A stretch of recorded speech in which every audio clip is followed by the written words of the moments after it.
嗨，亲爱的书友们，欢迎来到书海时光，一个为你每日推荐好书的心灵驿站。赶快关注我们，一起畅游书海，让阅读点亮每一天的精彩。亲爱的观众朋友们，大家好，今天我将带领大家走进一本中国现代文学的经典之作《茶馆》。这本书的作者是老舍先生，一位在中国文学史上占据重要地位的作家。老舍原名苏庆春，字舍宇，满族正红旗人，被誉为人民艺术家。他的作品以描写北京市民生活见长，语言生动幽默，充满了对普通百姓的深切关怀。茶馆创作于1956年，是老舍先生的代表作之一。这部作品以一个小小的茶馆为舞台，展现了从清末到民国，再到抗战胜利后近半个世纪的中国社会变迁。通过茶馆里形形色色的人物和他们的故事，老舍先生为我们描绘了一幅生动的历史画卷。茶馆不仅仅是一部文学作品，更是一面镜子，映照出社会的复杂和人性的多面。它让我们在阅读中反思历史，思考人生，感悟人性。对于今天的我们来说，阅读茶馆不仅能加深对中国近代历史的理解，还能从中汲取人生的智慧和力量。在开始之前，我想问大家一个问题：在那个风云变幻的时代，一个小小的茶馆如何能够成为社会的缩影？它又是如何通过一个个鲜活的人物和故事，揭示出时代的变迁和人性的复杂？让我们带着这个问题，一起走进茶馆的世界。第一部分，茶馆，社会的缩影。茶馆以北京一家名为裕泰的茶馆为背景，通过茶馆老板王利发、常四爷、秦二爷等主要人物，以及众多茶客的对话和行动，展现了从1898年戊戌变法失败到1945年抗战胜利后近半个世纪的中国社会变迁。老舍先生选择茶馆作为故事的主要场景，是因为茶馆在旧中国社会中扮演着重要的角色。它不仅是人们休闲娱乐的场所，更是信息交流和社会活动的中心。通过茶馆这个平台，老舍先生能够将不同阶层、不同背景的人物聚集在一起，展现出社会的多样性和复杂性。在阅读茶馆时，我们可以尝试从以下几个方面去理解和分析。1. 人物分析，每个角色都有其独特的背景和性格，他们的言行举止反映了各自的社会地位和人生态度。例如，王利发作为茶馆老板，他的圆滑和世故是他生存的法宝，而常四爷的正直和倔强则让他在动荡的时代中屡屡受挫。2. 社会背景，通过茶馆里的对话和事件，我们可以了解到当时的社会状况和政治局势，例如戊戌变法的失败、军阀混战、抗日战争等重大历史事件，都在茶馆里留下了痕迹。3. 人性洞察，茶馆里的人物关系和互动，揭示了人性的复杂和多面，例如人与人之间的冷漠和自私，在茶馆里表现得淋漓尽致。而在某些关键时刻，人性的光辉和善良也会偶尔闪现。在茶馆中，老舍先生通过茶馆老板王利发之口，道出了那个时代小人物的无奈和挣扎。我要是会干别的，可是还开茶馆吗？这句话不仅道出了王利发对生活的无奈，也反映了当时社会底层人民的普遍困境。通过这句话，我们可以看到老舍先生对底层人民的深切关怀和对社会不公的深刻批判。第二部分，人物命运时代的缩影。茶馆中的人物命运是那个时代社会变迁的缩影。通过这些人物的命运，老舍先生揭示了社会的动荡和人性的复杂。老舍先生通过人物命运的安排，揭示了社会变迁对个人生活的影响。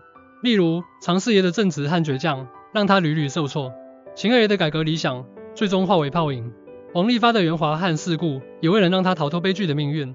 在分析人物命运时，我们可以从以下几个方面入手。1. 命运与时代的关系。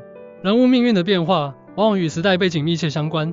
例如，常四爷的悲剧命运源于他对正义和真理的坚持，而秦二爷的失败则是因为他的改革理想与当时的社会现实格格不入。2. 人物性格的影响。人物的性格特点也在很大程度上决定了他们的命运。例如，王利发的圆滑和世故虽然帮助他暂时维持了茶馆的经营，但也让他在关键时刻失去了反抗的勇气。3. 社会环境的作用。社会环境的变化对人物命运有着直接的影响。例如，战争和动乱使得茶馆里的生活变得更加艰难，而政治局势的动荡也让人们的生活充满了不确定性。在茶馆中，老舍先生通过常四爷之口，道出了那个时代正直人士的无奈和悲愤。我爱咱们的国呀，可是谁爱我呢？这句话不仅表达了常四爷对国家的热爱，也反映了他对现实的失望和无奈。通过这句话，我们可以看到老舍先生对那个时代正直人士的深切同情和对社会不公的强烈批判。第三部分，语言艺术，幽默与讽刺的完美结合。老舍先生的语言艺术是茶馆的一大亮点，他运用幽默和讽刺的手法，使得作品充满了生活气息和艺术感染力。老舍先生的幽默源于他对生活的深刻观察和理解，他善于捕捉生活中的细节，并通过夸张和对比的手法，揭示出社会的荒谬和人性的弱点。他的讽刺，则是对社会不公和人性丑陋的无情揭露和批判。在欣赏老舍先生的语言艺术时，我们可以从以下几个方面去体会：一、幽默的运用。老舍先生的幽默，常常通过人物对话和情节安排表现出来。例如，茶馆里茶客们的闲聊，常常充满了机智和幽默，使得作品充满了生活气息。二、讽刺的运用。老舍先生的讽刺，常常通过人物命运和社会现象的对比，揭示出社会的荒谬和不公。例如，常四爷的正直和倔强，与茶馆里其他人物的冷漠和自私，形成了鲜明的对比。三、语言的生动性。老舍先生的语言生动形象，富有表现力。例如，他用像油炸花生米似的形容茶馆里的热闹气氛，用像霜打了的茄子形容人物的沮丧心情。在茶馆中，老舍先生通过茶馆老板王利发之口，幽默地描述了茶馆里的热闹气氛。茶馆里人多得像油炸花生米似的，挤得连插脚的地方都没有。这句话不仅形象地描绘了茶馆里的热闹场面，也反映了老舍先生对生活的细致观察和幽默表达。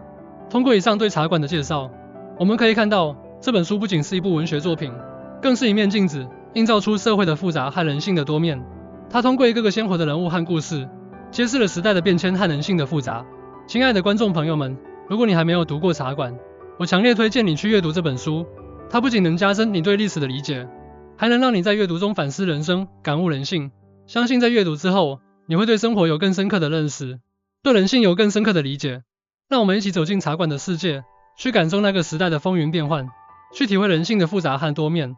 相信在阅读的过程中，你会找到属于自己的感悟和启示。正如老舍先生所说，我爱咱们的国呀，可是谁爱我呢？这句话不仅是对那个时代的质问，也是对我们每一个人的呼唤。让我们在阅读中去寻找答案，去思考人生，去感悟人性。茶馆是一部值得反复阅读和深入思考的作品。它不仅让我们看到了历史的变迁，也让我们看到了人性的光辉和丑陋。希望通过今天的介绍，能够激发大家对茶馆的阅读兴趣，去探索其中的智慧和力量。感谢大家的聆听，希望你们在阅读茶馆的过程中，能够获得新的启示和感悟。让我们一起在文学的世界里寻找人生的真谛。谢谢。